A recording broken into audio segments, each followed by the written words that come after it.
Nora Callahan had not slept inside a building in 11 days. She knew the exact number because she counted. Not out of self-pity, she was past that had been past it for longer than 11 days, but because counting gave her mind something to grip during the hours between 2 and 5 in the morning, when the cold stopped being uncomfortable and became something else entirely.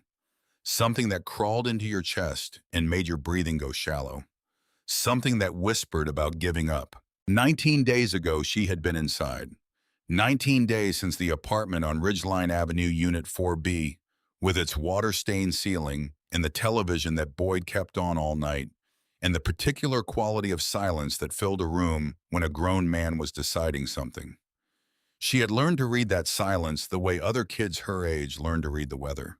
The pressure of it, the texture. The difference between a silence that would pass and a silence that was building towards something you needed to not be present for. The night she left, Boyd had looked at her from across the living room with eyes that were patient in a way that was worse than anger. Anger she understood.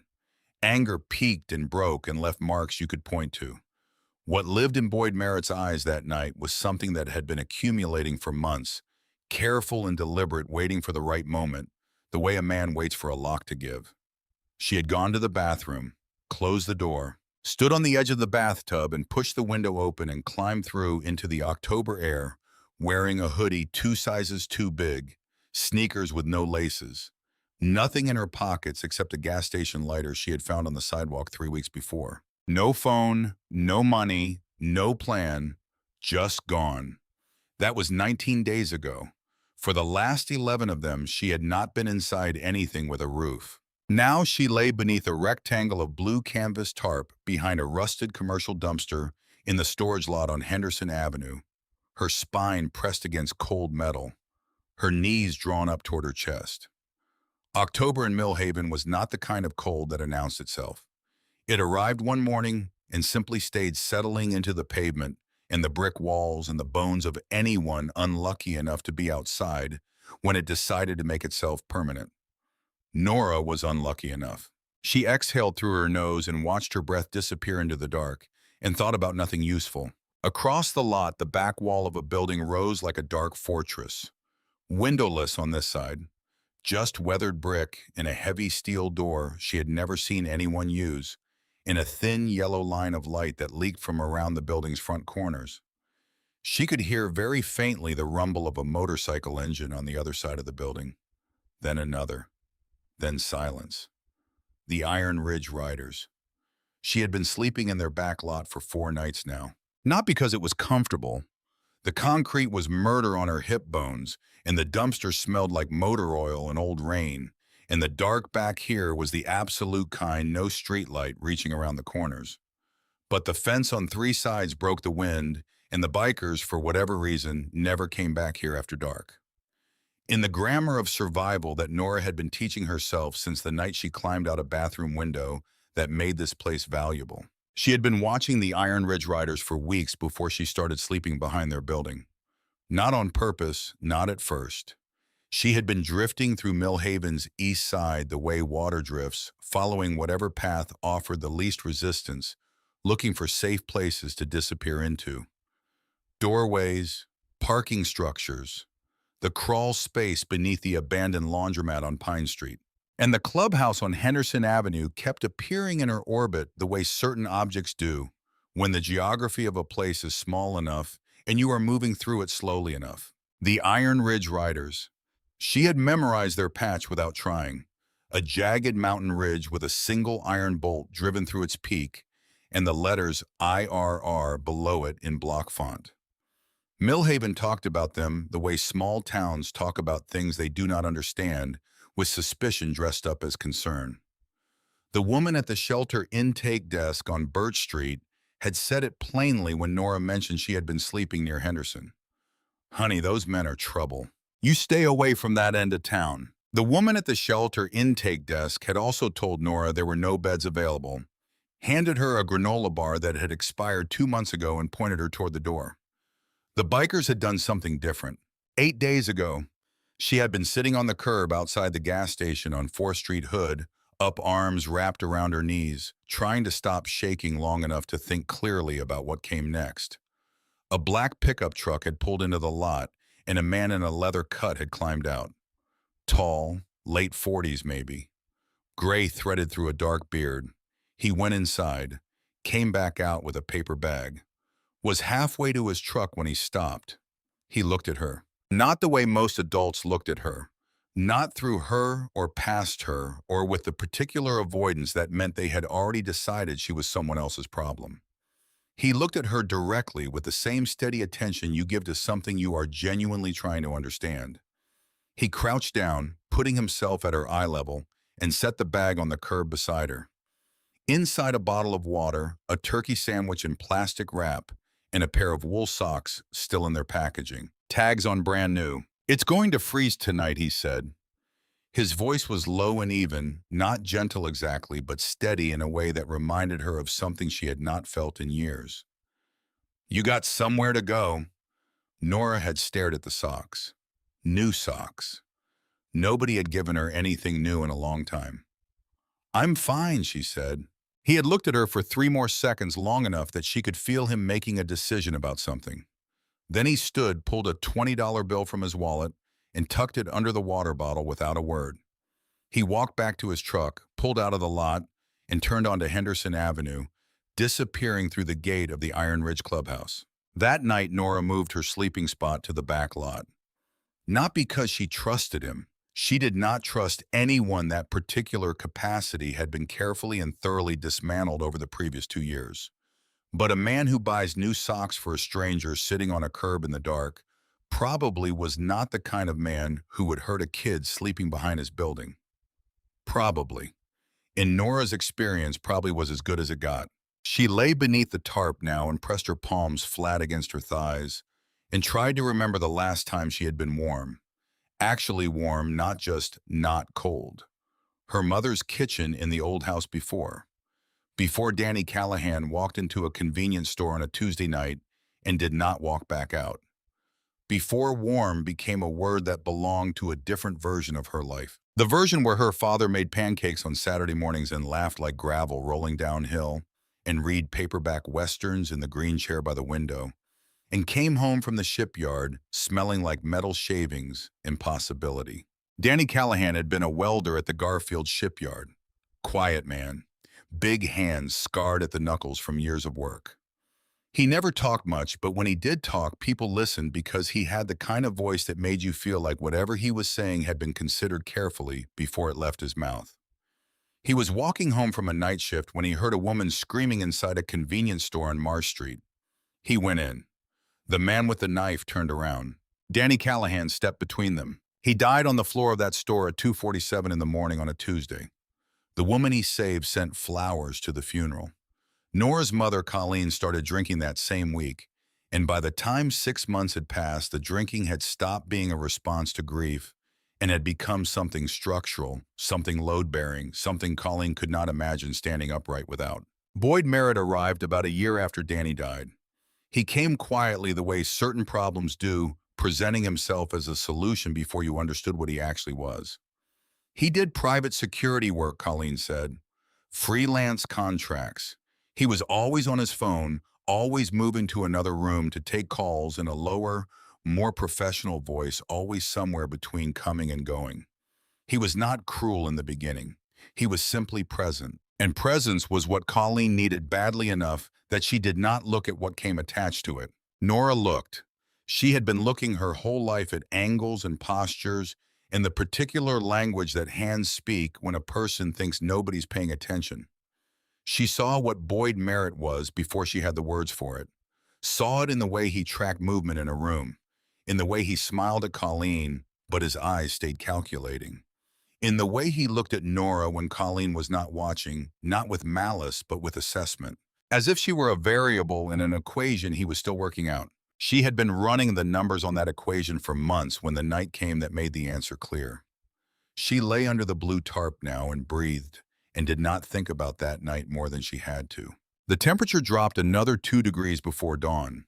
She could tell without a thermometer because that was another thing she had learned to read temperature, the way she read everything else through her body, through what her lungs did when the air entered them, through the way the concrete beneath her conducted the cold upward, through the canvas, in the denim, in the thin layer of everything she was wearing. She did not sleep, but she survived until morning, which was the same thing. On the first night she had spent in this lot 4 days ago now, she had settled against the dumpster and pulled the tarp around her and tried to find a position that put less pressure on her hip bones. That was when her knee had found it. She had felt it through 2 layers of canvas, something hard and flat rectangular hidden beneath a piece of tactical cloth that was too dark and too deliberately placed to be storage. She had uncovered it carefully. A handgun, black compact sealed inside a clear plastic bag that was clean and unweathered, the kind of clean that meant recent. The bag had not been in the sun, had not been rained on.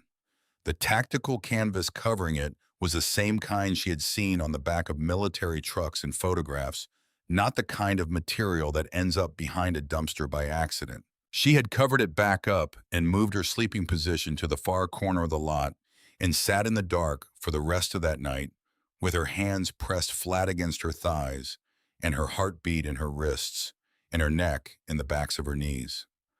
Someone had placed this weapon here deliberately, hidden it in the one spot behind the Iron Ridge Riders Clubhouse where nobody would think to look. Unless you were a 13-year-old girl who had been sleeping on the ground. She did not touch it again, but she did not stop thinking about it. 3 days. She let 3 days pass while she thought about what she had found and what it meant and whether it was something she could afford to know.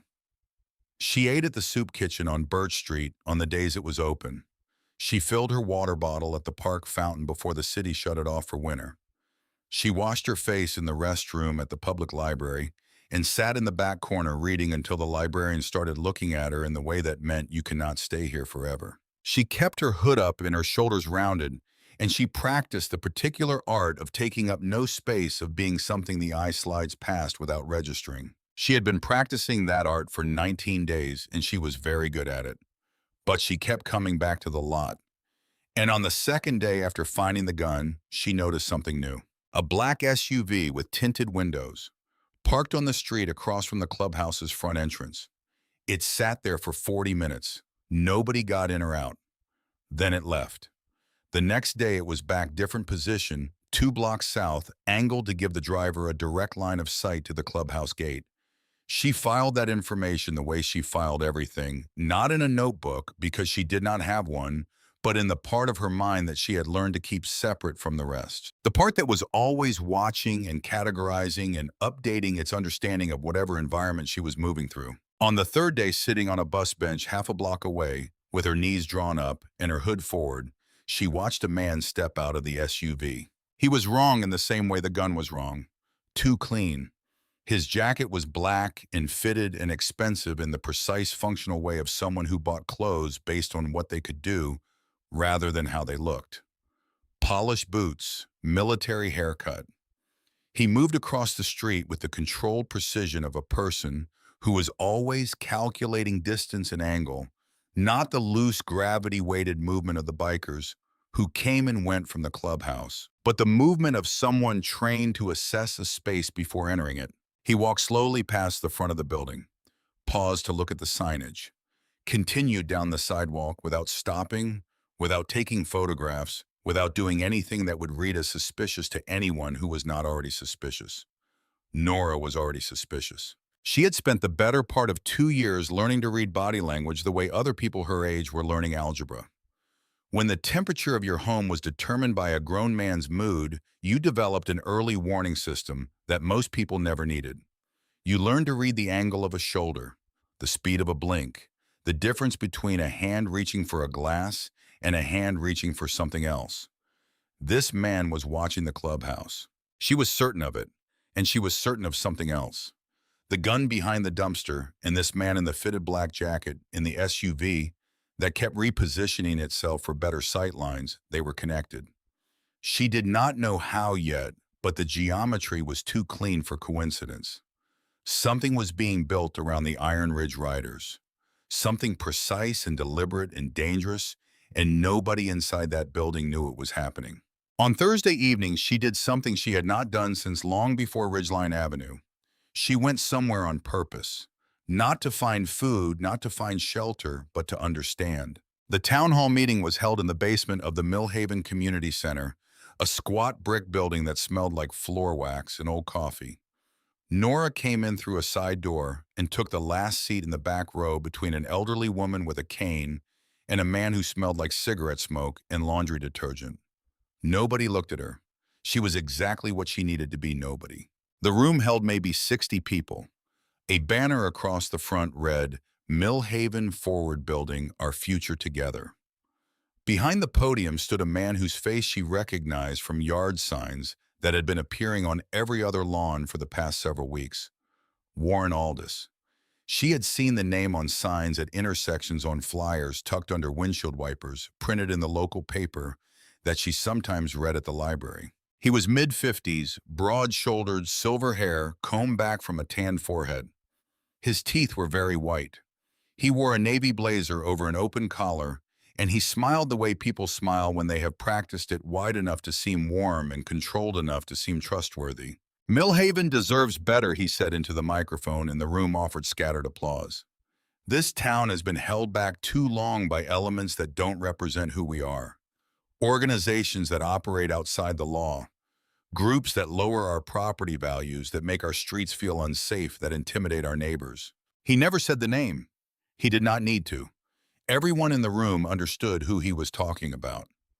The Iron Ridge Riders, the men on Henderson Avenue who had rebuilt the playground at Garfield Park 3 summers ago, who ran a free oil change clinic for single mothers every spring, who showed up when storms knocked out power on the east side. Aldous showed slides.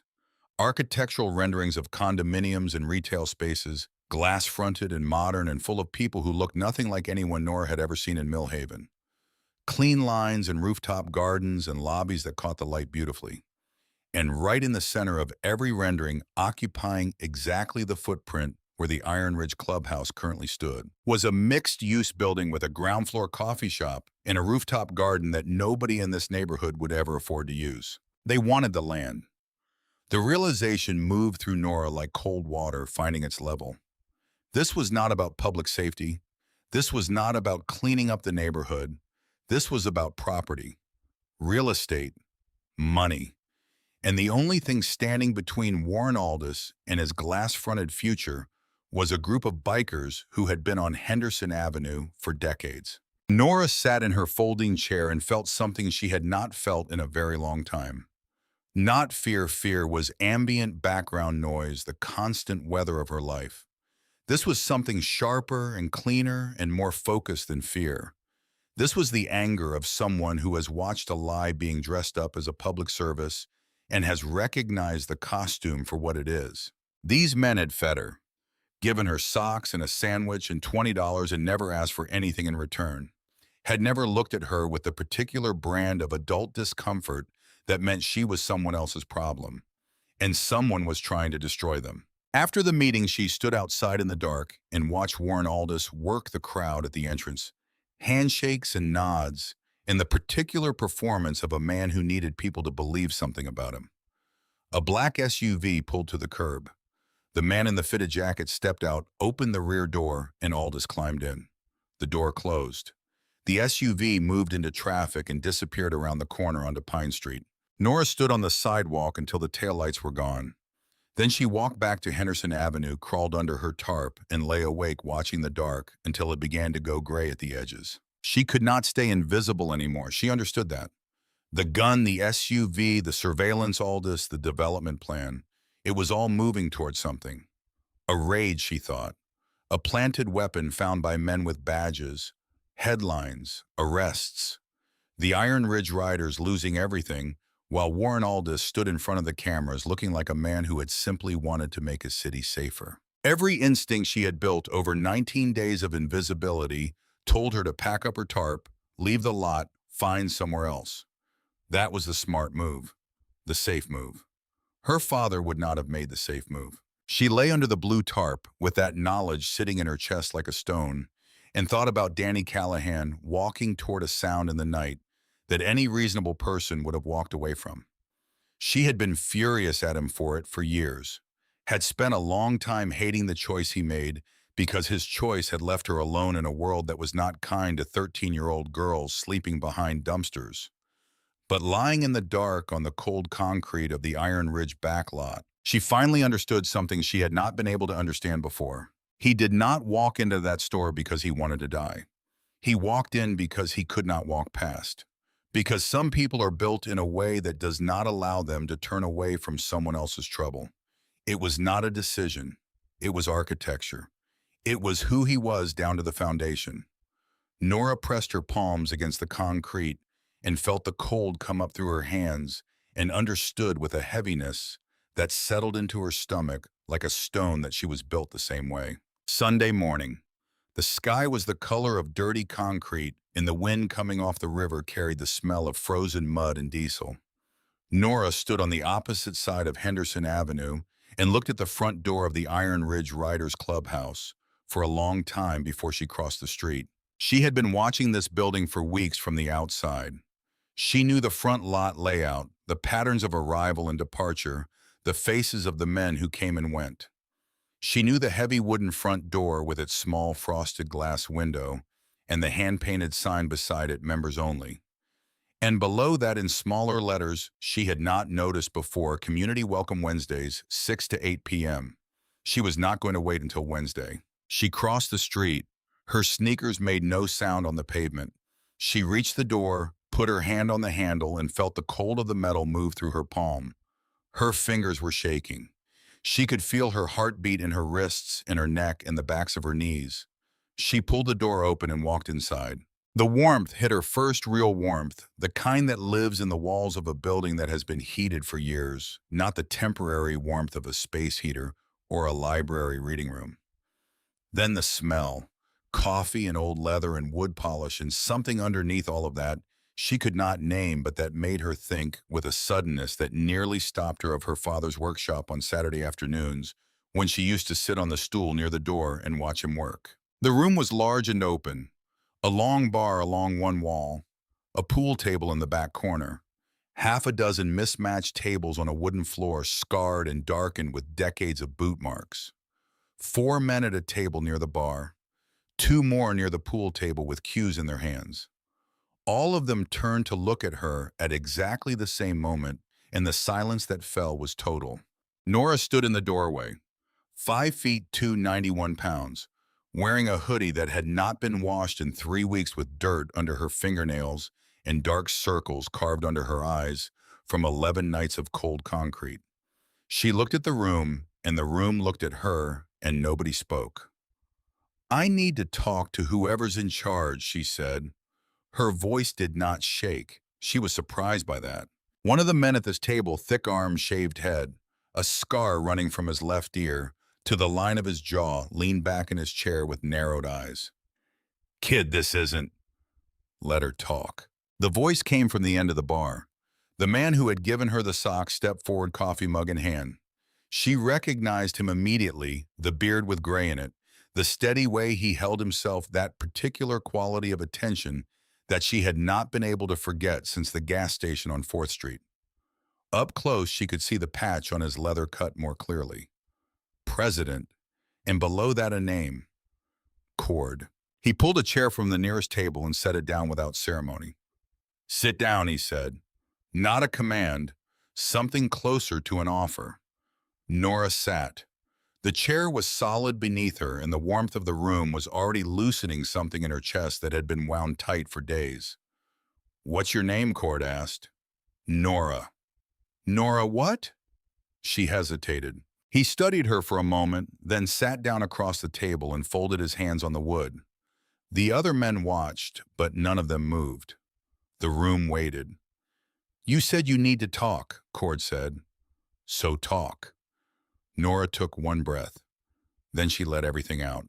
She told him about the 4 nights sleeping behind the building, about finding the gun under the canvas, the clean plastic bag, the department issue weapon, the deliberate placement, about the SUV and the man in the fitted jacket, and the 3 days she had spent watching before she understood what she was seeing, about the town hall meeting in Warren Aldous and the architectural renderings and the rooftop garden sitting exactly where the clubhouse currently stood. She told him everything, and as she talked, she watched his face. It did not change, not once. No surprise, no disbelief, no anger, just that same steady absorption. Dark eyes taking in every word, the way deep water takes in everything, dropped into it without splash, without drama, without anything surfacing that the speaker had not put there. When she finished, the room was quiet enough that she could hear the coffee machine ticking behind the bar. Cord turned to the man with the scar. Holt. Backlot. Holt was through the rear door before Cord finished the sentence. Cord looked back at her. How long have you been sleeping outside? Doesn't matter. It matters to me. Nora looked at the table. There was a long crack running through the dark grain of the wood, old and deep, the kind of crack that happens when something has been holding weight for a very long time. She traced the edge of it with one finger. 19 days, she said. He did not react, did not soften or flinch or give her the look she had been dreading, the one that meant pity, which in her experience was just another word for powerlessness. Instead, he stood, walked behind the bar, and came back with a plate. 2 pieces of toast with butter, a glass of orange juice. He set them in front of her and sat back down. Eat, he said. Then we'll figure this out. Nora picked up a piece of toast. Her hand was shaking. She took a bite, and for a moment the warmth of the bread and the salt of the butter were so overwhelming that something blurred at the edges of her vision. She pressed her teeth together and kept chewing. The rear door opened. Holt came back in carrying a clear plastic bag. He was gripping it through the plastic, careful not to touch what was inside. He set it on the bar without a word. Everyone in the room looked at it. Planted, Holt said. Canvas wrap, fresh placement. No weathering on the bag. He looked at Cord. Cereal's intact. That's a department-issue Glock. The room went still in a way that was different from the silence before. This was the stillness of people recognizing the shape of something dangerous. Cord picked up his phone and dialed. 1 ring, 2. Iris, his voice was level. I need you at the clubhouse, now. Bring your badge and don't tell anyone where you're going. He paused. Because someone just tried to end us, and a 13-year-old girl is the only reason it didn't work. He hung up and looked at Nora across the table. She looked back at him, and then she noticed what she had not let herself notice before. The jaw, the eyes, the way he held himself when he was absorbing something difficult, not bracing against it, but settling into it steady in a way that was not distance, but depth. She had seen that quality in exactly one other person in her life. You walked in here knowing what could happen to you, Cord said, knowing the kind of people who planted that weapon. He paused. Why? Nora set the toast down on the plate. She looked at the man across the table and felt the weight of the truest answer she had given anyone in longer than she could measure. Because you gave me socks, she said, and nobody gives you anything. Something shifted in Cord Callahan's face, not breaking and not softening, but settling the way a door settles when it finally finds the frame it was built for. He was quiet for a moment. Then, what's your last name, Nora? She had been bracing for the question since she sat down. She felt it now in her shoulders, the automatic resistance, the reflex of someone who had learned that giving people information about yourself gave them something to use. Callahan, she said. The word landed in the room and sat there. Cord's hands, which had been folded on the table, went very still. He looked at her for a long time with those dark eyes that she now recognized with a certainty that moved through her like cold water. Then he said in a voice that was quieter than anything she had heard from him, Yet I've been looking for you for 2 years. The glass of orange juice slipped from Nora's hand. It did not fall, she caught it, but the juice sloshed over the rim and spread across the table in a slow tide, reaching the edge and beginning to drip onto the wooden floor in a quiet, steady rhythm. And Nora sat frozen with the wet glass in her hand and looked at the man across from her and could not speak. Outside, the sound of a motorcycle engine broke the silence. Then another, then a third. Through the frosted glass of the front door, she could see shadows, arriving shapes of men and machines, pulling into the lot the Iron Ridge riders coming in for the morning. and the orange juice dripped off the edge of the table and hit the wooden floor below, steady as a clock that was running out of time while Nora Callahan sat in the warmth of a building she had been sleeping behind for 4 nights and tried to understand what it meant that the man sitting across from her, the man with her father's eyes and a harder face, with her father's stillness in her father's voice and her father's particular way of being present in a room, was looking at her like someone who had been waiting a very long time to say exactly what he had just said. The orange juice finished spreading across the table and began its slow drip to the floor. Nora set the glass down. She did not trust her hands with it anymore. Cord Callahan had not moved. His hands were still flat on the table. Fingers spread the posture of a man holding himself in place when everything inside him was moving. He was watching her with the same steady attention he had given her story about the gun and the SUV in Warren Aldous. But this was different. This was not the attention of a man processing information. This was the attention of a man who had been carrying something heavy for a long time and had just been told he could set it down. "That's not possible," Nora said. Her voice came out smaller than she intended. "My brother's name was Danny," Cord said. "Danny Ray Callahan, welder, Garfield Shipyard. Killed in a convenience store on Marsh Street 18 months ago, protecting a woman he had never met. He had a daughter named Nora, 11 years old at the time. After he died, his wife moved in with a man named Boyd Merritt. Changed her number, changed addresses twice.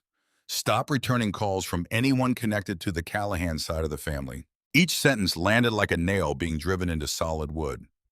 Precise. Final. "I don't have an uncle," Nora said. "You do." Cord's jaw was set. His hands on the table did not move. "Danny and I hadn't spoken in 6 years before he died. That was my fault. Not his. Mine. And by the time I found out what happened to him, you were already gone from the last address I had. Your mother had moved again, and nobody at the shipyard knew where." Nora stared at his face and searched it the way she had learned to search faces, not for what people chose to show, but for what leaked through anyway. The jawline matched. She could see it now that she was looking the same angle, the same forward set. The eyes were her father's eyes, in color and shape, but they carried something different. Where Danny Callahan's eyes had held warmth the way good wood holds heat, these held something that had seen the warmth and watched it go out and had learned over years to function in what remained. "Why didn't you talk to him?" Nora said. "For 6 years. Cord picked up a paper napkin from the table and began folding it slow and deliberate. He was choosing his words the way you choose footing on uncertain ground. "Because I made a choice about 20 years ago that your father couldn't forgive," he said. "And he was right not to forgive it. I won't tell you he was wrong." The rear door opened before she could answer. Holt came back in this time, followed by a woman Nora had not seen before. Tall, mid-40s, dark hair, pulled back tight, wearing jeans, and a gray jacket that did not quite conceal the badge clipped to her belt. She moved through the room with authority that did not need to announce itself. Her eyes found Nora immediately. "Iris Vance," the woman said, pulling a chair to the table without being invited. "Millhaven PD homicide. I owe Cord a favor that I expect I'll be repaying for the remainder of my natural life." She looked at Holt. "The gun bar." Holt said it from across the room. Vance crossed to the bar and examined the weapon through the plastic without picking it up. She stood there quietly for longer than Nora expected. When she came back, the professional composure around her eyes had thinned at the edges. "That's a Glock 19, Vance said. "Standard department issue. When I run that serial, and I am going to run that serial, it's going to trace back to either an active officer's inventory or a weapon pulled from evidence lockup and reported stolen." She sat down and looked directly at Nora. "Tell me everything. Start at the beginning. Don't leave anything out because you think it might not matter." So Nora told it again. The storage lot and the canvas and the clean plastic bag. The SUV repositioning itself day after day. The man in the fitted jacket who moved like someone trained to assess space before entering it. The town hall meeting in Warren Aldous and the slides showing condominiums where the clubhouse currently stood. Everything she had been carrying alone for days, she laid on the table between Vance's folded hands and Cord's unreadable face. Vance tapped her pen against her notepad 3 times when Nora finished. If this is what it looks like, Vance said someone with access to police inventory planted a traceable weapon on your property to manufacture probable cause for a raid. That's not a local play. That requires connections inside the department, possibly the prosecutor's office. Aldous has those connections, Cord said. He's a city council candidate with a real estate background and a donor list I'd need a subpoena to see. What I'm saying, Vance continued, is that you're not just fighting a politician. You're fighting whatever system he's plugged into. This is coordinated and multi-layered, and if this girl is right and the gun says she is, you need to be very careful about what you do next. She looked at Cord when she said the last part. Something passed between them, old and layered, the residue of a history Nora could feel the shape of without being able to read. "So what do we do?" said the man near the pool table. He was young, early 30s, wiry with tattoo sleeves, and an energy that made him seem like he was always about to say something he would regret. His name, Nora had gathered from the conversations around her, was Decker. "We build a case," Vance said quietly. "I can run the serial off the books. Pull traffic camera footage from Henderson Avenue for the past few weeks. See if that SUV shows up consistently. But I need time, and I need this club to not do anything that hands them ammunition." She was looking at Cord when she said it. "We don't do stupid," Cord said. Something in Vance's expression said she was not entirely convinced, but she stood and picked up her notepad. 48 hours, she said. Then we talk about next steps." She left through the front door. The sound of her car pulled away from the curb and faded down Henderson Avenue. The room was quiet. Cord looked at Nora. "You're not sleeping outside tonight." She opened her mouth to argue and found she did not have the energy for it. "There's a room upstairs," Cord said. "We'll clear it out." Holt and Decker spent the next hour carrying boxes of old parts catalogs and stacked oil filters out of a narrow room above the main floor. Nora stood in the doorway and watched. Decker dropped a box on his foot at one point, swore with considerable creativity, then looked at Nora with the expression of a man who had just remembered there was a 13-year-old present. "Sorry," he said. "I've heard worse," she said. He stared at her for a moment and then laughed a short, genuinely surprised sound and went back to moving boxes. By evening, the room had a cot with a sleeping bag, a folding chair, a lamp with a crooked shade, and a small electric heater that hummed in the corner like a mechanical heartbeat. The single window looked out over the back lot where she had been sleeping for 4 nights. Nora sat on the edge of the cot and pressed her palms flat against the sleeping bag and felt something give way inside her chest. Not breaking, thawing. A layer of ice she had built to keep herself functional, giving way to something warmer and more dangerous underneath. She pressed her teeth together until the feeling passed. Downstairs, the clubhouse filled as evening came on. Nora came down the stairs slowly and stood at the bottom and watched. 15 men in the room now, some she recognized from the morning others knew. The air was thick with coffee and leather and something playing low on the radio behind the bar. Something with heavy bass and slide guitar, quiet enough to be background. Cord stood at the center of the room. He had been talking. She could tell by the shape of the silence around him. "And that's where we are," he was saying. "Vance is running the serial. We sit tight.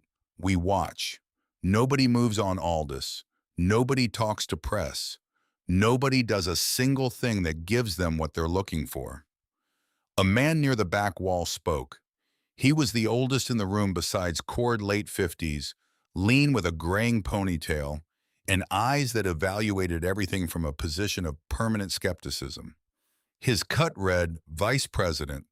Below that, a name Slate. And the girl Slate said. The way he said it made Nora's shoulders tighten. Not hostile. The tone of a man who dealt in risk and had just identified a new variable he had not accounted for. "What about her?" Cord said.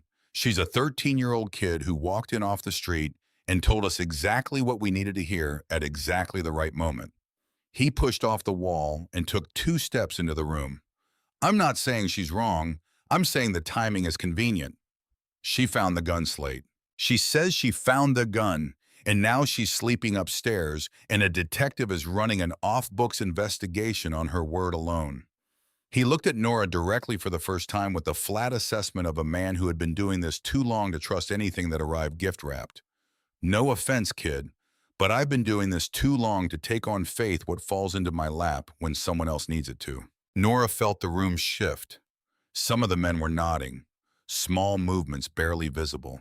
Slate was not alone in his thinking. She's my niece, Cord said. That makes it worse, not better.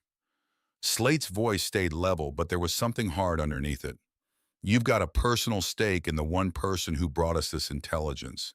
Any prosecutor worth his salary would call that manufactured.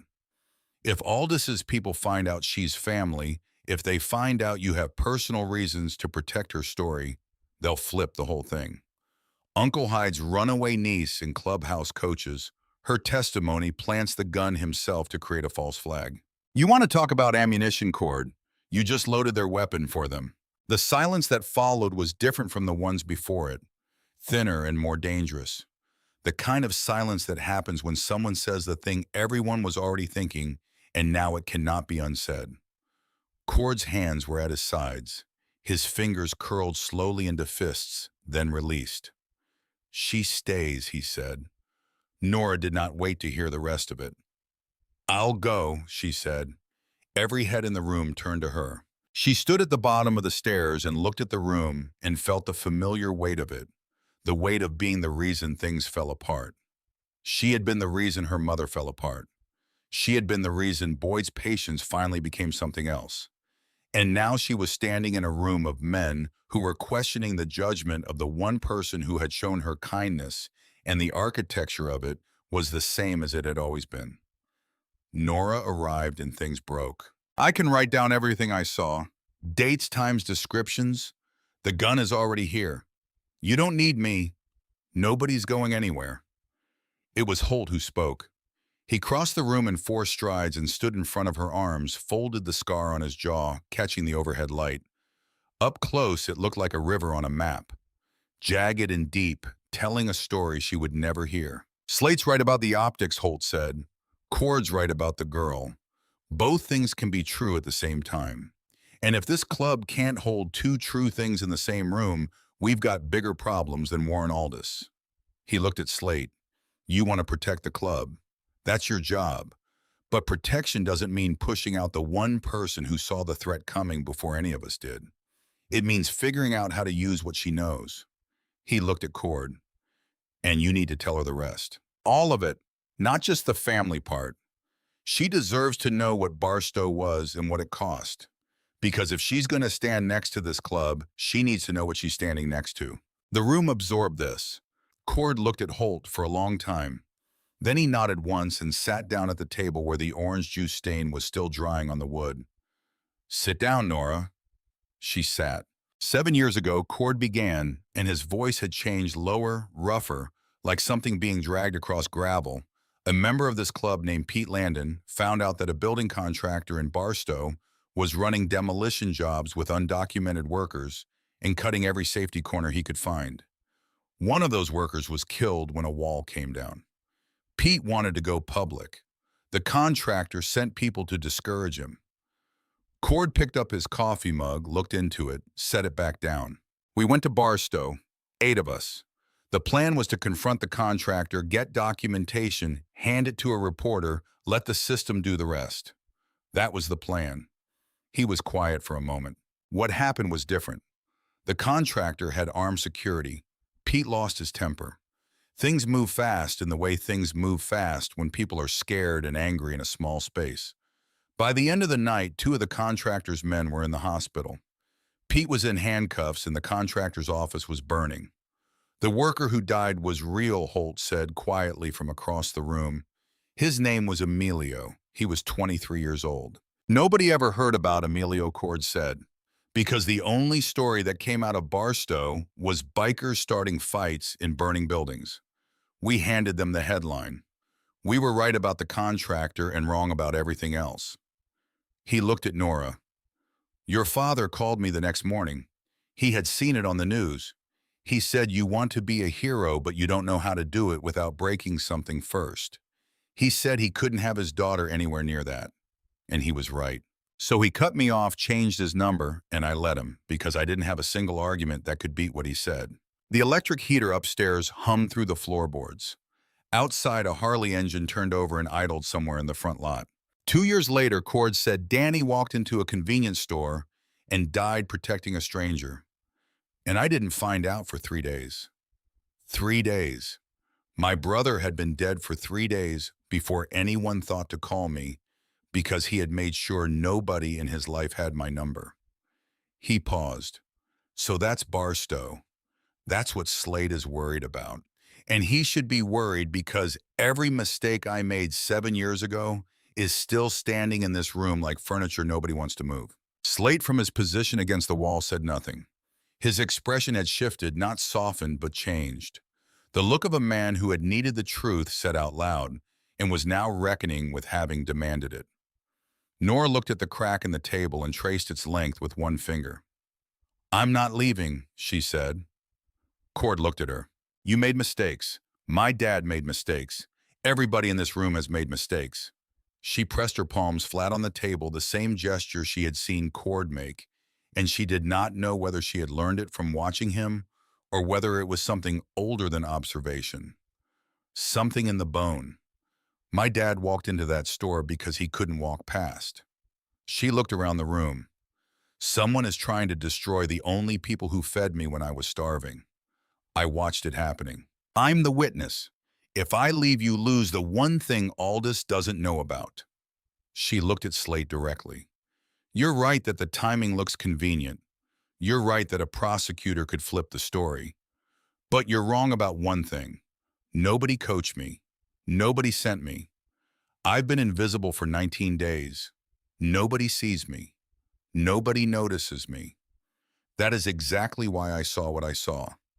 And that is exactly why Aldous doesn't know I exist. The room held its silence for a long count. Then Decker laughed. One genuine, involuntary sound that cut through the tension the way a window breaks all at once clean. "She's a Callahan," he said. "That settles it." Slate looked at Nora for a long moment.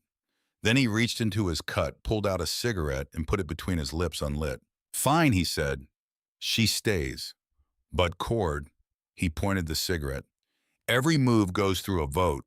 Every decision gets checked. You report to the table, not the other way around. If I think your judgment is clouded, I pull the brake." Agreed, Cord said. Nora exhaled slowly. She had not realized she had been holding her breath. The next morning, Vance called before 7. Cord took it at the bar with his coffee mug and said very little, but Nora watched his hand tighten around the mug until the knuckle color changed.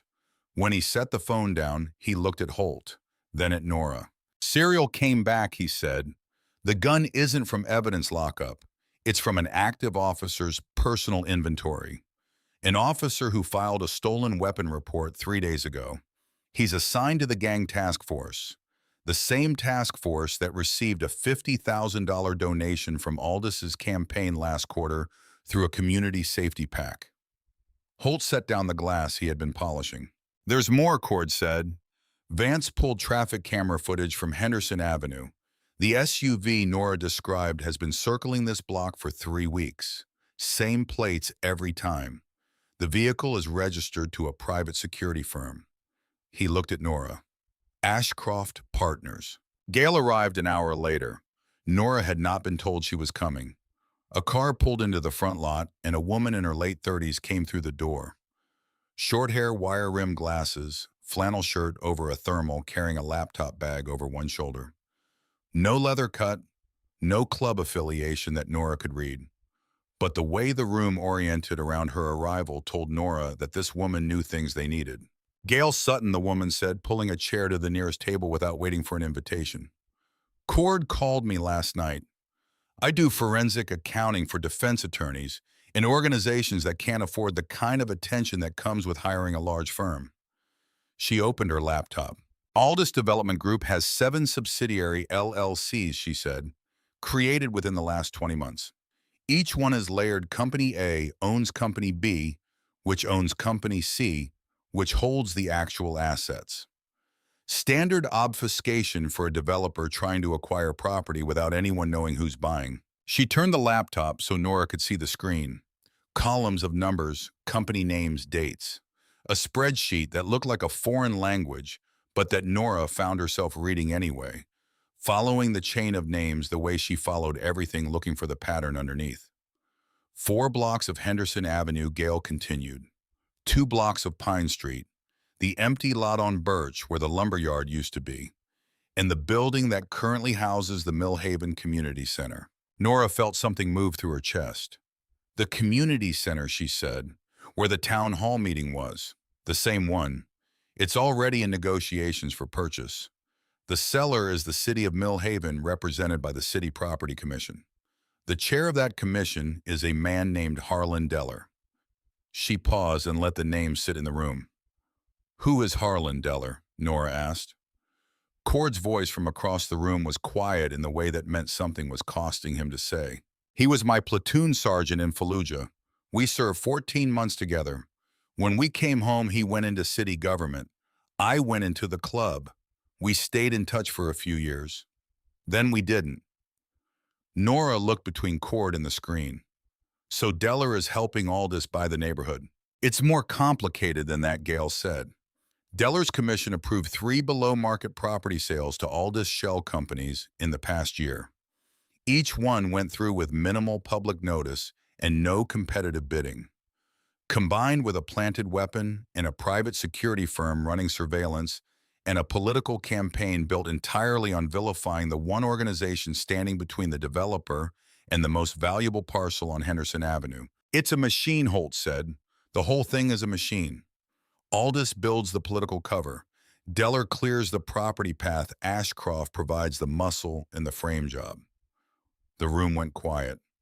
Decker had stopped moving entirely. Slate stood near the window with his unlit cigarette, saying nothing. "Ashcroft Partners."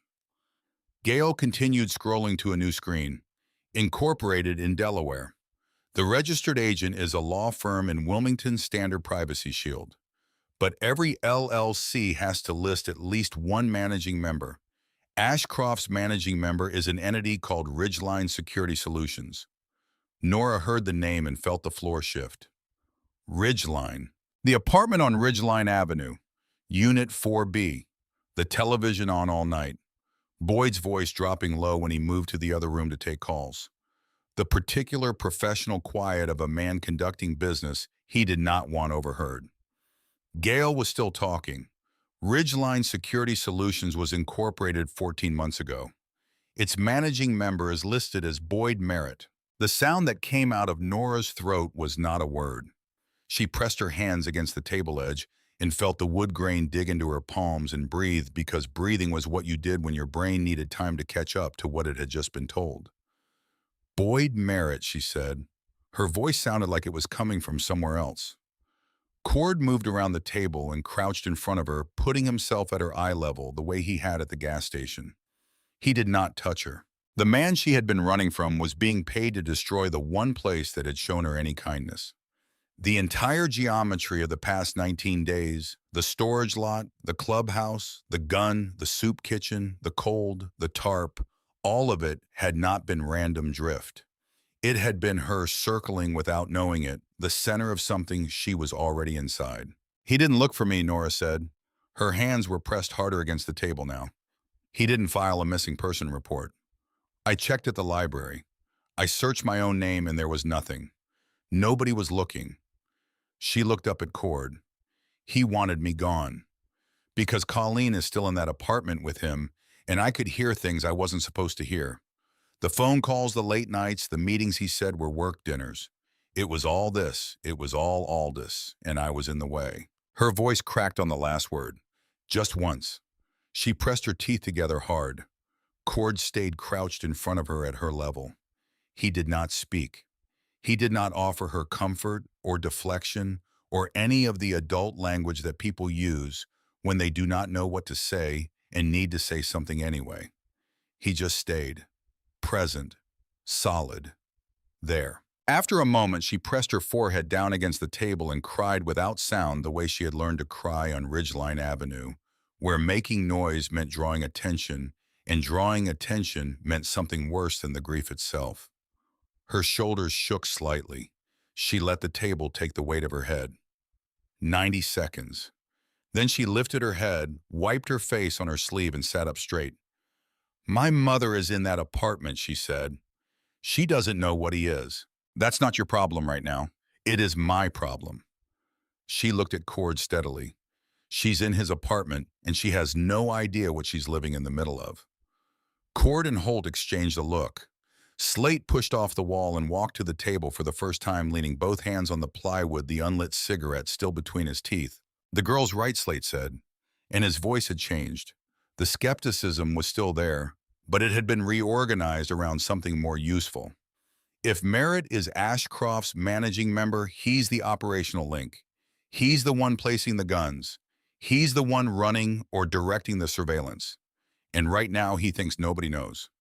Before tonight, Cord said we had a political problem with a frame job attached. Now we have an operational enemy who knows this building, Slate said quietly, who may or may not know that the girl he wanted gone is sleeping in the building he's been paid to take down. That changes the clock. The word hung in the room. "We are not going in that direction," Cord said, and the firmness in it shut the question down before it fully formed. That is exactly what they want. One incident, one confrontation, one headline, and Aldous gets everything he's been building toward. Then what Decker asked. "Then we let Gale build the trail," Holt said. He looked at her. How long Gale had been watching the exchange from behind her glasses, with the professional patience of someone accustomed to rooms full of people who were about to make bad decisions. 48 hours to establish the corporate chain, she said. But corporate chain alone isn't proof of criminal intent. I need transaction records, payments from Aldous entities to Ashcroft for specific services. If I can find a disbursement that correlates with the timeline of the gun placement money that moved in the days before the weapon appeared, that's the connection that holds up in court. Can you get those records? The silence that followed was 3 seconds long and contained several things that nobody said out loud. "I know someone," Gale said carefully, "a former colleague who does digital forensic work for insurance companies. She has access to financial databases that are technically public, but practically inaccessible without specialized tools. I can have her pull transaction histories for all 7 of the Aldous LLCs going back 18 months. "Do it," Cord said. Gail opened her laptop fully, and her fingers began moving. That evening, Vance called again. Cord took it, standing at the front window, his back to the room. He said very little. When he lowered the phone, his hand stayed wrapped around it tight. "Second stolen weapon report," he said. "Filed yesterday. Same task force officer. A different gun." Holt's voice was barely above a whisper. "Where?" "Vance doesn't know," Cord said. "Which means there's a second planted weapon out there somewhere, and we don't know where they're planning to put it." He paused. "I'm calling Deller," Cord Slate said, standing. "I know." Cord was already pulling out his phone. "But we are running out of time, and Deller is the one link in this chain who might not be past saving." He found the number and pressed the phone to his ear. His face had gone to stone. When the line connected, his voice was level and hard and precise. "Harlan, it's Cord Callahan. I know what time it is. I know what I said the last time we spoke. That doesn't matter right now." He paused. "I know about Aldous. I know about the shell companies. I know about the guns. And I know you're in the middle of it. You've got one chance. Meet me at the old foundry on River Road. 7 in the morning. Come alone, or I go to the FBI with everything I have. And you can explain to a federal prosecutor how your property commission sold 4 blocks of Henderson Avenue to a man who planted stolen police weapons on private property." He hung up. The room was absolutely still. Decker had not moved. Slate's cigarette had burned to nothing between his fingers without ever being lit. Holt's hands were flat on the bar. Nora looked at Cord and saw what she had only seen once before in a photograph of her father taken on the shipyard floor the summer before he died. The face of a man who has decided to walk through a door knowing exactly what is on the other side and going anyway. "You're going alone?" she asked. Holt started to speak. "He has to," Slate said. For the first time, there was no contest in his voice, only the flat pragmatism of someone who understood the geometry of a situation. "If Deller sees a crew, he runs. If he runs, we lose the only inside connection we have. And if it's a trap," Cord picked up his keys from the table. The metal clicked against the wood with a sound that felt final. "Then it's a trap," he said, "and we deal with it." He looked at Nora. His expression was the kind that had given up on being readable and had settled instead for being honest. "Stay in the building," he said. "Don't open the door for anyone except Holt. If Vance calls, tell her everything." He set a folded piece of paper on the table beside the orange juice stain. "If she doesn't call by noon, you call that number." "Who is it?" "FBI field office in Carver City. Agent Breck. Tell him everything. Not just the guns and Aldous. Everything. Boyd, Deller, Barstow. Everything. Cord. Everything, Nora." He opened the front door. The cold October air came in carrying exhaust and wet pavement, and the distant mechanical sound of a city waking up to a morning it did not yet know would change everything. Cord Callahan stepped through and pulled the door behind him. His boots hit the concrete. His Harley was 6 feet away, black and chrome in the early morning gray.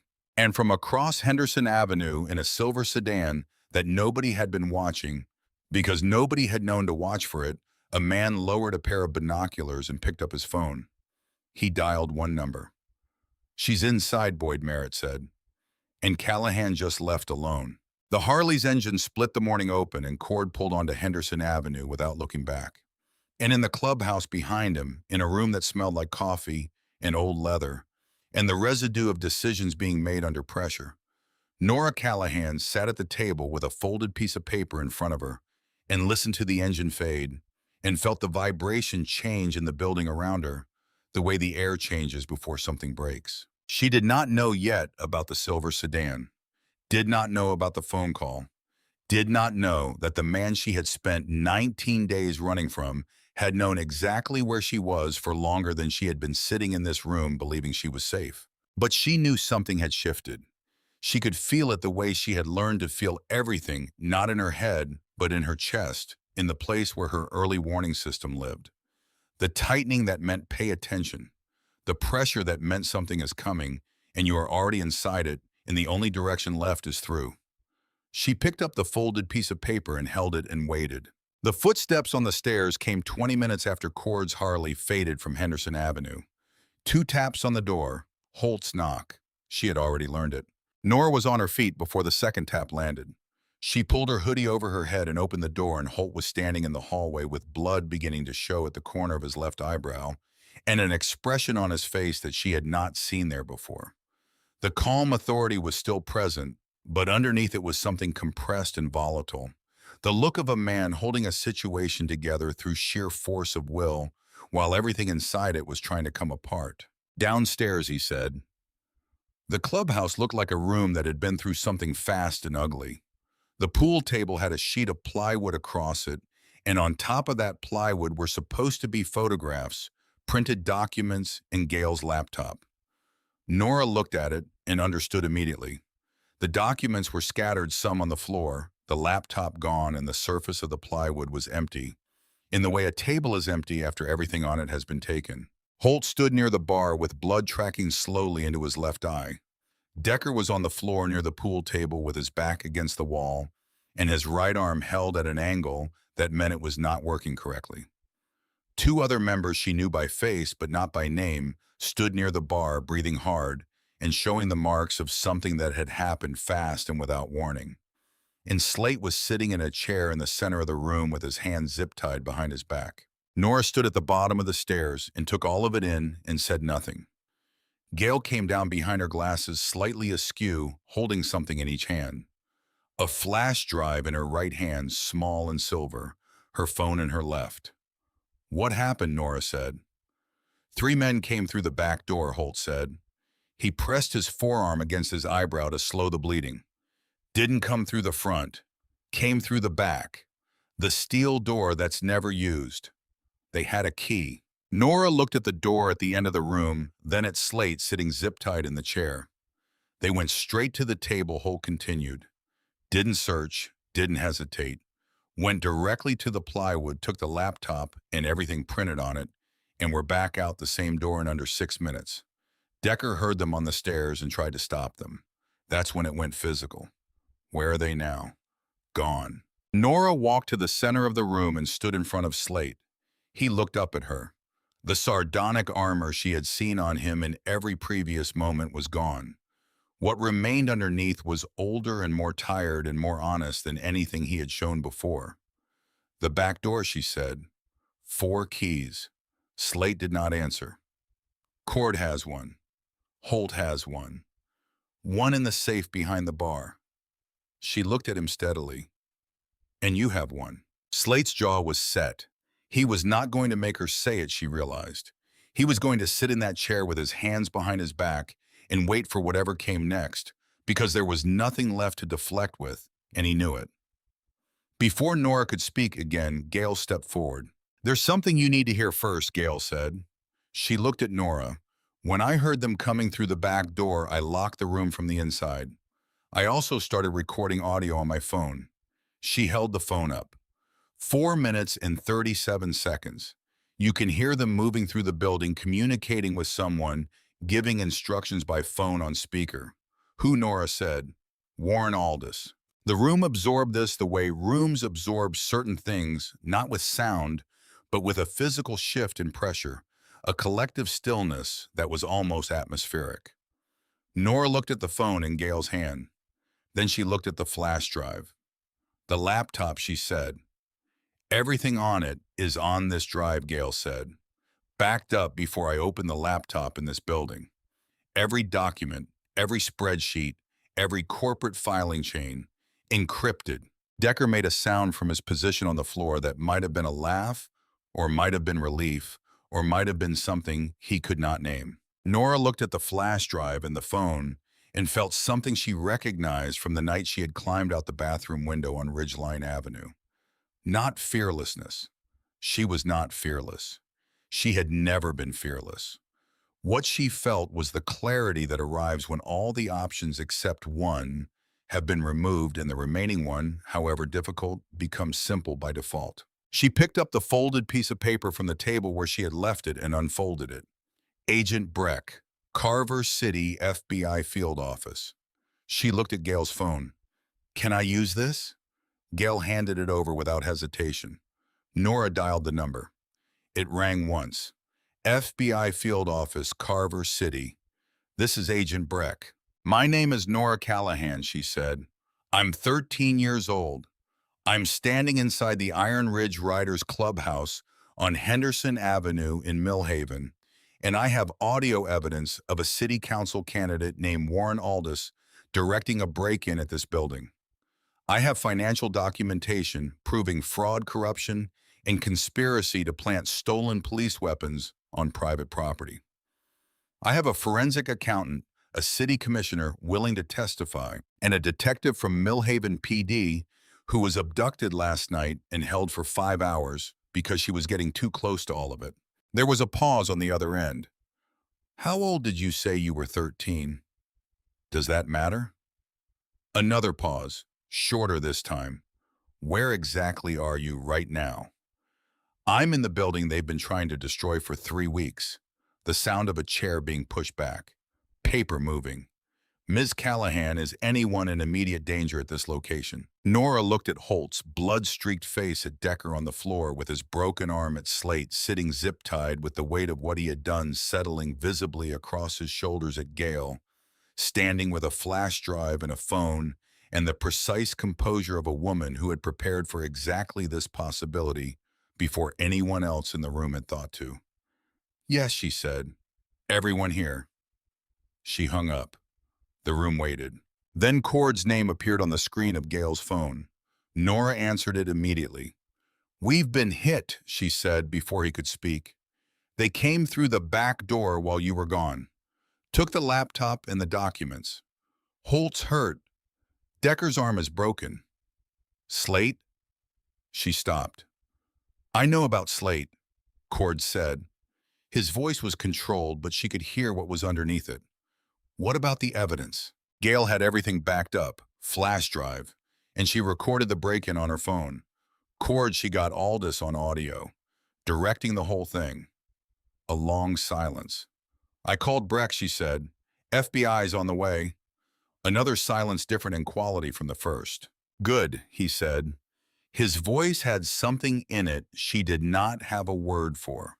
Yet the sound of a man setting down something he had been carrying at the wrong angle for a very long time. Stay in the building. I'm on my way back from the foundry. Deller talked. There's more you need to know. Cord. I know. I'm coming. He hung up. Nora set the phone on the table and sat down in the chair nearest to her and put her hands flat on the wood and breathed. 10 minutes later, Cord came through the front door. He looked at the room at Holt, at Decker, at the empty plywood table at Slate, in the zip-tied chair, and stood still for a moment doing what Nora had already done, reading the damage and understanding the shape of what had happened while he was 7 miles away. Then he looked at Slate. The two men held each other's eyes for a long time. Nobody in the room spoke. Cord walked to the bar, poured a glass of water, drank half of it, and set the glass down. When he turned back to the room, his face had settled into something that was not anger and was not grief, but contained both and was older than either. He sat down at the nearest table. Deller showed up, he said. He looked worse than I expected. He confirmed the property deals. He confirmed that Aldous had a timeline for the raid on this building. It was supposed to happen last week. The first gun disappeared before they could call in the tip. Nora found it and moved the canvas, and Aldous didn't know the weapon was gone until the anonymous tip he had lined up produced nothing. He looked at Nora when he said that. She felt the weight of it settle across her shoulders like something physical. One cold night behind a dumpster had derailed an operation months in the making.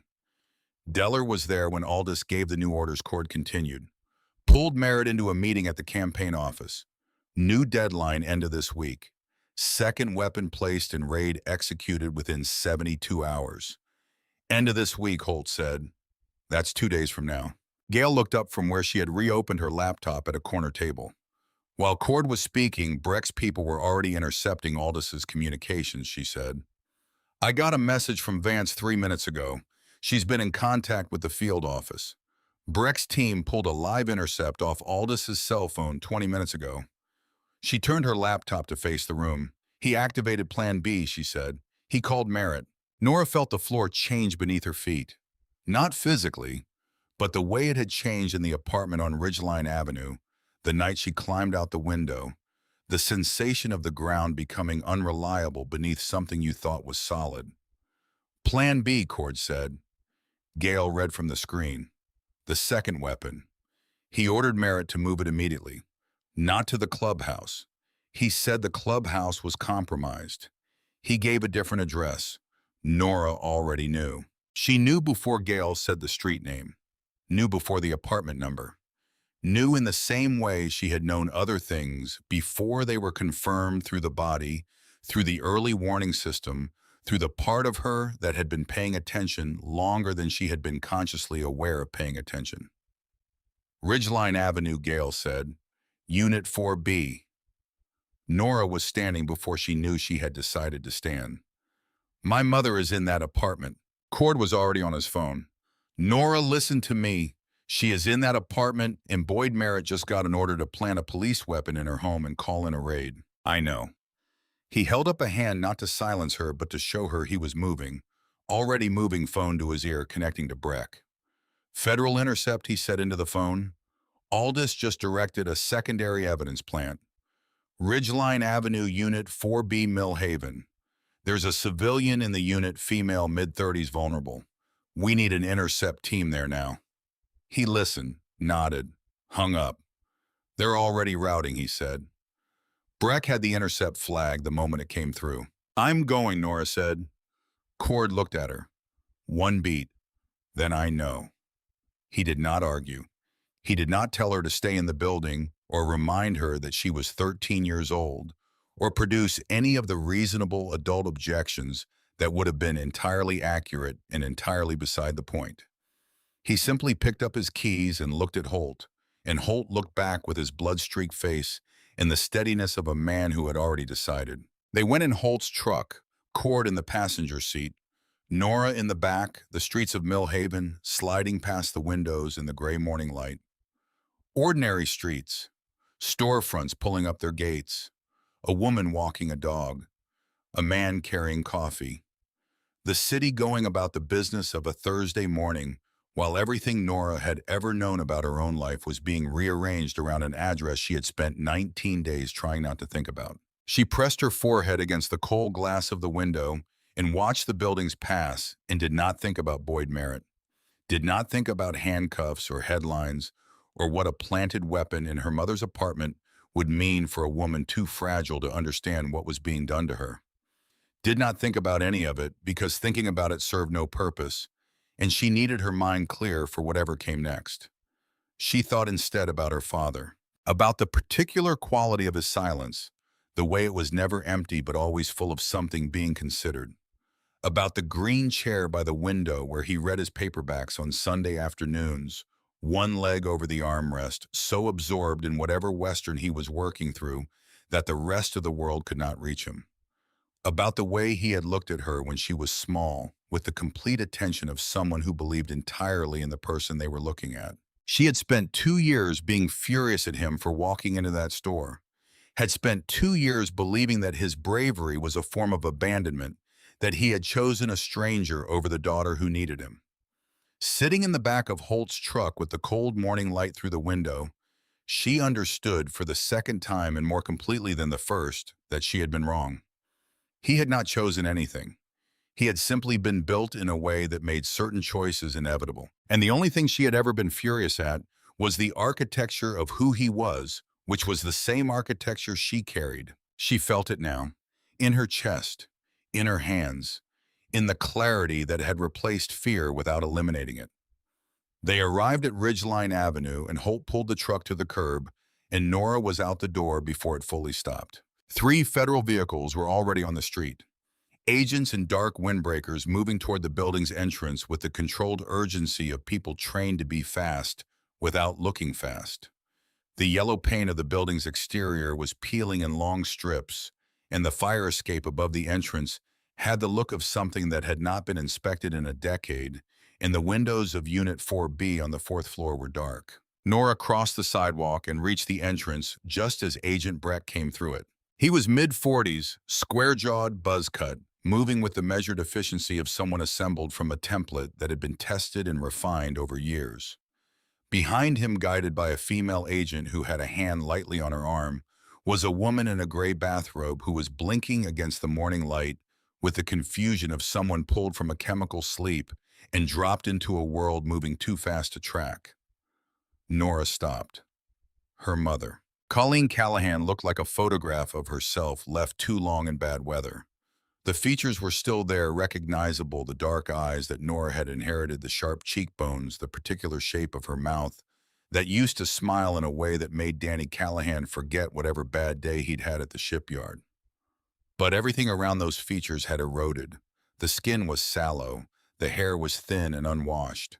The hands clutching the bathrobe at her throat were shaking with the fine tremor that was not cold and not fear, but the steady signature of a body that had been metabolizing too many things for too long. "Mom," Nora said.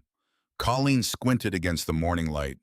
Her eyes moved across the scene agent's vehicles, the ordinary street, waking up around something that was not ordinary at all, until they found Nora standing on the sidewalk. For 3 seconds there was nothing. No recognition, no reaction, just the flat, unfocused gaze of a woman who had retreated so far inside herself that the outside world arrived on a delay. Then something broke through. Not dramatically, not all at once. A crack in the surface. Something that had survived everything rising through the fog, because certain things are built to survive regardless of what is piled on top of them.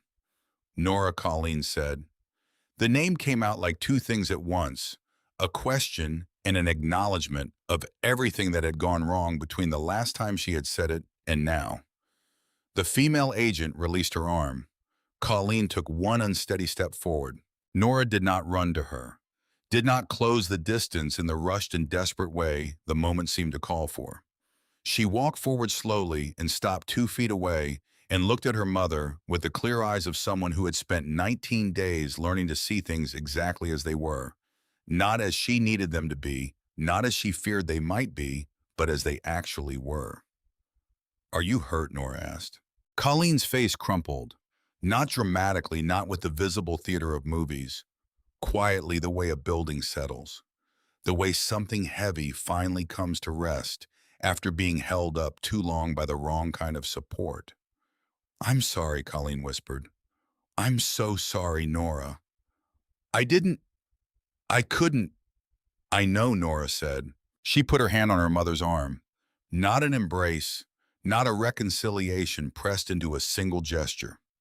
Just contact, the first physical connection between them in months, and it carried the weight of everything that could not yet be said, and the beginning fragile and uncertain of everything that might someday be rebuilt. Behind them, Breck emerged from the building's entrance with the contained satisfaction of a federal officer watching a case resolve in the direction the evidence demanded. Beside him in handcuffs was Boyd Merritt. Nora turned and looked at him. The fitted jacket was gone. The polished boots were gone. He was wearing sweatpants and a gray t-shirt, and his hair was uncombed, and without the careful construction of the man she had learned to read from across a living room, he was simply a person, smaller than the damage he had caused. The way most people are when you finally see them stripped of the tools they used to seem larger than they were. She felt nothing particular watching him walk past. Not triumph, not the rush of vindication she might have expected after 19 days of sleeping on concrete. Only a quiet recognition that some people are exactly as small as the worst things they do, and that understanding this did not require her to feel anything she was not ready to feel. Boyd was guided to the back of a federal vehicle, and the door closed, and he was gone. Breck stopped in front of Cord, who had come up beside Nora at some point without her noticing. "We found the weapon," Breck said, "under the bathroom sink. Same profile as the first one-department-issue Glock clean bag, deliberate placement, along with a prepaid phone containing text messages from a number that traces directly to Aldis's campaign office." He paused. "We also picked up Aldis 40 minutes ago. He was at his campaign headquarters destroying documents when our people came through the door." Cord said nothing. "That's obstruction on top of everything else," Breck continued. "His attorneys have already been called. They'll try to negotiate. I don't expect it to go anywhere. The financial records your accountant compiled, combined with the audio recording of the break-in and Commissioner Deller's cooperation, and the weapons evidence gives us a case that a federal prosecutor described to me 20 minutes ago as unusually complete." Cord looked at the building, then at the street, then for a long moment at nothing in particular in the way of a man who has been holding something in place for a very long time and is only now carefully beginning to let it go. "What about Vance?" he said. Breck's expression shifted. "Detective Vance will give a formal statement about the abduction. The men who took her have been identified through the audio recording Gail Sutton provided. Federal kidnapping charges, which significantly elevates the criminal exposure for everyone involved. Her career is intact, and her position as a cooperating witness protects the investigation she was running." He paused. "She's the reason I took your niece's call seriously," he said. "Vance and I worked a joint case 4 years ago. When I reached out to confirm what your niece had told me, Vance said that girl sees everything other people walk past. Take it seriously." He looked at Nora. "I did." Nora looked at the sidewalk, then at her mother, who was sitting on the building's front step now with a blanket around her shoulders and a female agent speaking quietly beside her. She walked over and sat down. The concrete step was cold through her jeans. She did not care. "Mom," she said. Colleen looked at her, and Nora looked back at her mother and saw something she had not let herself look for in a very long time. Not damage, not absence, but the thin edge of something still intact underneath all of it. Small and uncertain, but present and alive. "I need you to go somewhere," Nora said. "Somewhere that can actually help. Not a number they give you and forget about. A real place with real people who do this every day." Colleen's hands tightened in her lap. I don't know how to, she said. I don't know how to do it anymore. I don't know how to be. You don't have to know how, Nora said. You just have to go. I'll find the place. You just have to say yes. Colleen looked at her daughter for a long time, long enough that the morning had fully arrived around them, the gray lifting the light going white and cold and clear, in the way October light goes when the clouds finally break and the sun decides it has somewhere to be. Okay, Colleen said. One word, but true. The truest thing she had said in longer than either of them could measure. Cord paid for the treatment center in Carver City himself. Not from club funds, from his own account, money saved from 20 years of motorcycle repair and a modest pension from his military service. He did not tell Nora. She found out from Holt 3 days later, and when she asked Cord about it, he said only that it was not something that required discussion. She did not push. Some things were allowed to exist without being examined. Back at the clubhouse in the afternoon of the same day the arrests were made, Slate sat at the main table and faced the full membership for the first time since the morning. He told them everything without softening any of it. His daughter, 22 years old, living in Carver City, carrying $47,000 in debt that Aldis's people had found and bought and used as a key. 4 months of information passed to people who should not have had it. What he had given them and what he had withheld, and why and how the calculation had felt at the time, and how it felt now sitting in a room full of men who had trusted him. The room listened. Nobody interrupted. When he finished, Cord called a vote. Not on punishment, not on exile, but on whether Slate would be given the chance to earn back what he had lost. The count was 11-4. Slate stayed. But when he reached up and unpinned his VP patch from his cut and placed it on the table, nobody told him he didn't have to. And when Cord left the position empty rather than filling it, the absence became its own kind of statement, a visible accountability. A space that would remain open for as long as it took to earn back the right to close it. Slate walked to the bar, poured himself a cup of coffee, and sat in the corner without speaking. He did not leave that evening. In the grammar of the Iron Ridge Riders, staying when you could have walked away was its own form of answer. Vance returned to the clubhouse 2 days after the arrests. She came through the front door with a split lip and bruised wrists she had not bothered to conceal, sat at the bar and let Holt pour her a black coffee. She listened while he told her about the break-in and the fight and the zip ties and the recording. She got them on tape, Vance said. When Holt confirmed it, something crossed her face that was almost a smile, damaged at the edges, but genuine underneath. A forensic accountant with a phone. That is what brought down a multi-million-dollar conspiracy. She shook her head slowly. She shook, Vance said quietly, looking at the far end of the bar where Nora was sitting with a cup of tea. In case anyone was wondering, she shook the whole time. She just didn't let anyone see it. Nora looked at the crack in the table's surface and said nothing. Outside, the October wind moved along Henderson Avenue, and the building held. In the weeks that followed, the federal case assembled itself with the mechanical efficiency of a system that had been given enough material to work with. Warren Aldis was charged with conspiracy to commit fraud, obstruction of justice, and directing the commission of multiple felonies. His attorneys released a statement calling the charges politically motivated. The local news ran the story for 4 consecutive days, and for the first time in any coverage of the Iron Ridge Riders, the men on Henderson Avenue were not the villains. They were the target. The community that had spent months being told the bikers were the problem was now learning that the man who had told them that was the most dangerous person in any room he had ever entered. Boyd Merritt was charged separately, conspiracy evidence tampering, domestic violence charges that Colleen from the quiet of a treatment room in Carver City finally agreed to support. He did not make bail. Harlan Deller resigned from the City Property Commission and entered a federal witness protection arrangement pending trial. His testimony, precise and complete and delivered in the flat voice of a man who had accepted what was coming, would eventually seal the case against the entire operation, including 3 officers from the gang task force who had facilitated the stolen weapon scheme from the inside. Colleen entered the residential treatment program on a Friday morning.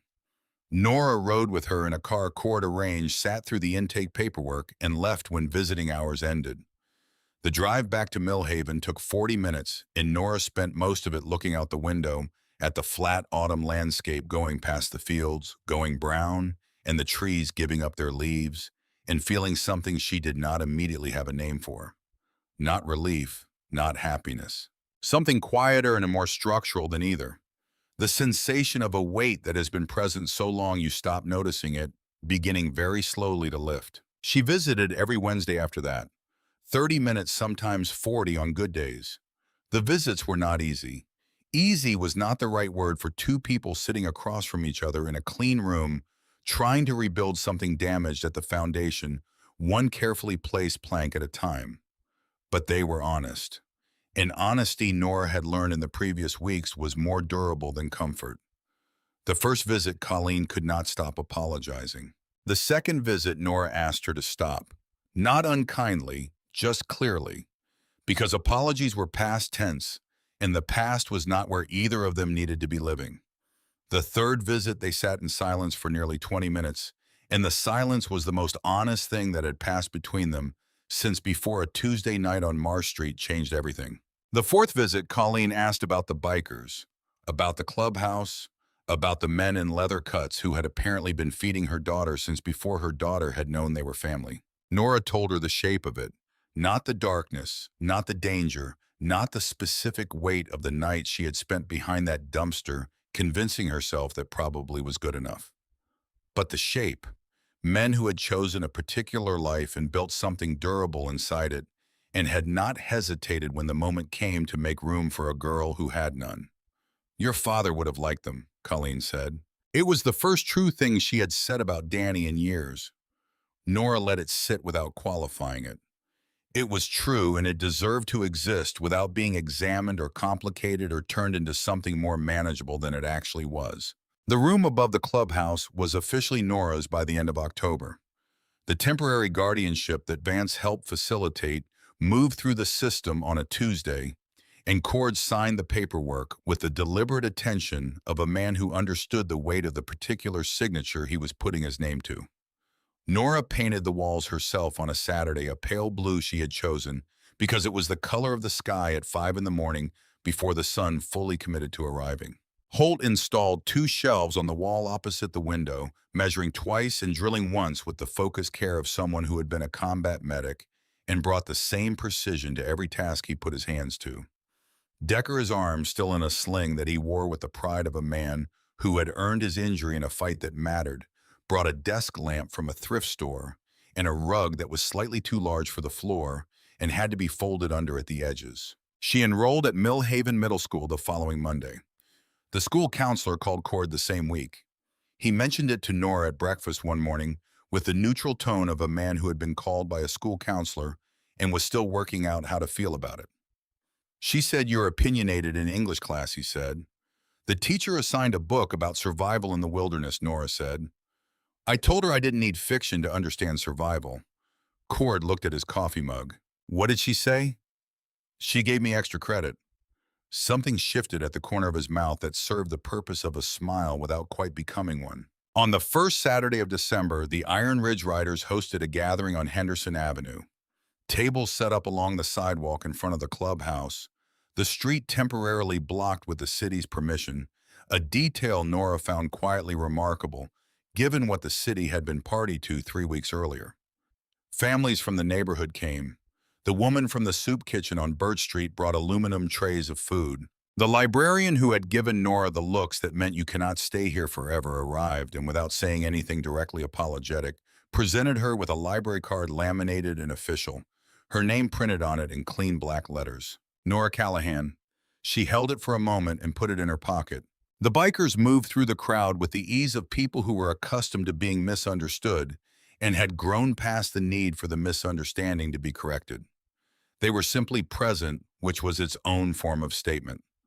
Holt ran a folding table at the curb where he performed free oil checks with the focused intensity of a man who had once kept people alive in a desert and had brought the same precision to keeping engines running. Decker demonstrated a card trick for a cluster of neighborhood children who watched with a suspended disbelief that only magic and motorcycles reliably produced. Slate stood at the edge of the gathering, leaning against the brick wall of the clubhouse. not participating, not hiding, occupying the position of a man who was present and earning something back 1 hour at a time. His daughter had come to see him the week before. Nora had watched from the upstairs window without meaning to, had seen them in the parking lot below, the careful distance between them and the slow, tentative reduction of that distance, and had understood what she was seeing because she had been in a version of that same parking lot herself, standing 2 feet away from a woman in a gray bathrobe, saying okay to something that would take a long time to mean what it needed to mean. In the late afternoon, when the December sun was already retreating toward the rooftops and the temperature had started its early evening drop, Cord found Nora sitting on the front step of the clubhouse with a cup of hot chocolate that Decker had made with too much cocoa powder and not enough milk, and had handed to her with the pride of a man who believed he had done something correctly. Cord sat down beside her. He had his own coffee black, the same as every morning she had seen him drink it. The steam from both cups rose and tangled together in the cold air before disappearing. They did not speak for a while. The street moved around them, conversations, the occasional low laugh, the idle rumble of an engine somewhere that someone had started just to hear it turn over. "You talked to Breck," Cord said. "Yesterday. Federal case goes to grand jury next month. In Aldous. His attorneys are negotiating. Breck doesn't think it goes anywhere. Too much evidence." Cord nodded. He drank his coffee and looked at the street. Nora turned her cup in her hands.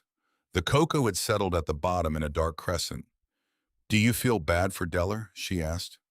Cord considered this in the way she had come to recognize, giving the question the time it deserved, not reaching for the easy answer just because it was available. "I feel bad for who he was," Cord said. "In Fallujah, Harlan Deller carried a wounded Marine 300 yards under fire to a medic station. Carried him on his back. He was the best man I knew in that country. And then he came home and became the worst version of himself, one small decision at a time." He paused. "That's the thing about this life. It's not usually one big choice that defines you. It's 100 small ones that you barely notice making until you look back, and the distance between who you were and who you've become is too far to cross in a single step." Nora was quiet for a moment. "Is that what Barstow was for you?" Cord was quiet for a long time, long enough that the light changed visibly, the afternoon going golden and then going thin. "Barstow was the choice where all the other ones became visible," he said. "I went there thinking I was protecting someone.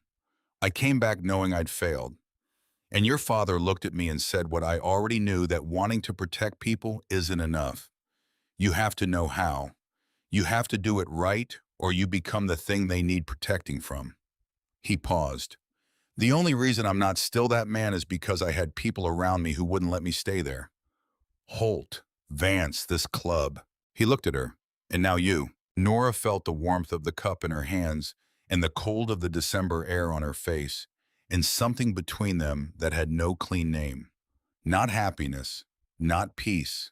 Something more durable than either the sensation of arriving somewhere you did not know you had been traveling to, and finding that it was built for exactly your dimensions. "I'm enrolling for the full spring semester," she said. "Counselor says I can be caught up by summer if I put in the work." "I know. She called me." "She called you, 'You're my ward. They call me about everything.'" He was quiet for a moment. "She also said you told the English teacher you didn't need fiction to understand survival." "I told you that." "You did." He looked at the street. "I just wanted to hear it again." Nora drank her hot chocolate. It was imperfect in the way that things made by people who are trying are often imperfect, which made it exactly right. "Cord," she said. "Yeah, my dad. When he walked toward that store. Do you think he was scared?" Cord looked at Henderson Avenue, at the tables and the people and the bikers moving through the crowd with their cuts and their scars, and their earned right to be there, which had been challenged and had held. "I think he was terrified," Cord said, simply without qualification. "I think he was the most scared he had ever been, and he went anyway. Because there are people built so that the fear and the going are the same motion." He paused. "Your father was built that way." Nora nodded. She was quiet for a moment, looking at the street, at the gathering that had formed around a building someone had tried to take and had not taken, at the faces of people who had decided to be in the same place at the same time and had found in the finding that it meant something. "I'm not going to be invisible anymore," she said. "Not for survival, not for safety, not for any reason." "I know," Cord said. She stood up. Down the street, a girl from school she had met 2 weeks ago was standing near the food table, waving with the uncomplicated enthusiasm of someone who had not yet learned to manage her own expressions. Nora waved back and walked down the steps and into the gathering. Cord watched her go. His coffee had gone cold in the cup. He did not particularly care. She moved through this crowd, and the crowd received her, not swallowing her, not reducing her to something smaller than she was, but taking her in the way a current takes something that has finally found its proper direction. He watched his brother's daughter walk into a group of people who knew her name and felt something settle in him that had not been settled in 7 years. Not forgiveness exactly, not quite resolution, something more honest than either word could hold. The weighted recognition that the debt he had carried since the morning after Barstow, the debt to Danny that no phone call could have paid, no gesture could have adequately addressed, had been paid in the only currency that could ever have mattered. Not by some grand act of atonement, by showing up, by buying wool socks at a gas station on 4th Street on a cold October night, by crouching down to eye level and asking if she had somewhere to go, and leaving $20 under a water bottle and driving away without asking for anything in return. By being in one ordinary moment, someone worth trusting. Holt sat down beside him without being invited.